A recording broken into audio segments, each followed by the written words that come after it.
Hi everyone. I would like to start the video by paying my respect to the traditional guardian and the custodian of the land, the Wongal clan, one of the 29 tribes of the Eora Nation. Today in front of me, I have a material that I last played with almost 23 years back. It is terracotta clay. I'm not only exhilarated to play with this material, but I am also emotionally connected to it in many ways.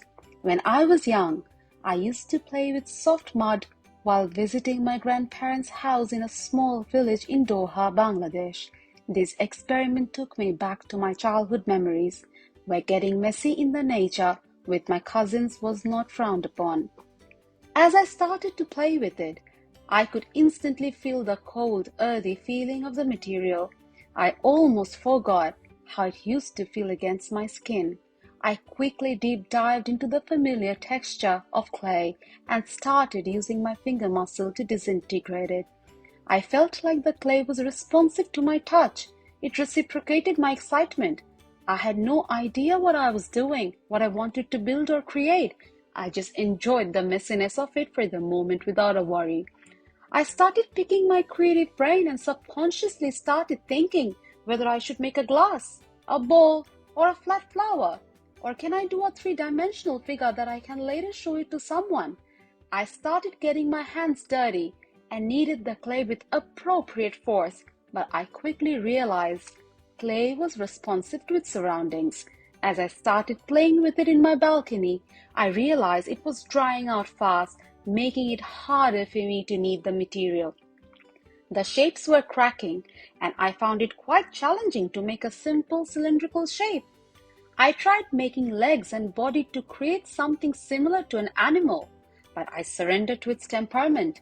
The weather around me made it impossible to lay outdoors. I instantly recalled how clay in my home country is still used to make roof tiles, and miles after miles of terracotta bricks were laid under the sun to dry down. As you can see here, I'm trying hard to rake the clay figure, but the hot weather was cracking it. I quickly came back to reality and switched my position indoors. Chapter 5, Clay Colleges in Encounters with Materials in Early Childhood Education, states that clay makes plenty of demands and it can be encountered as a site of invention.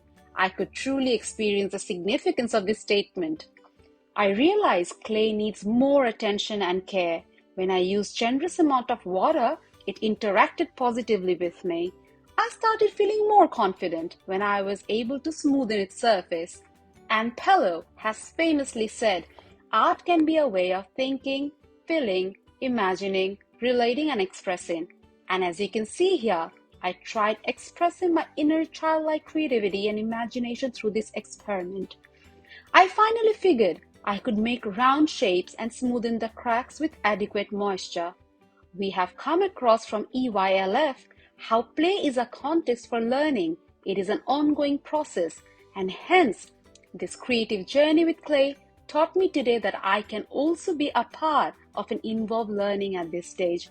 It did not limit my action or thoughts, but rather motivated me to create something of my own. At last, I am presenting to you all my end product, where I managed to make it look somehow like a turtle.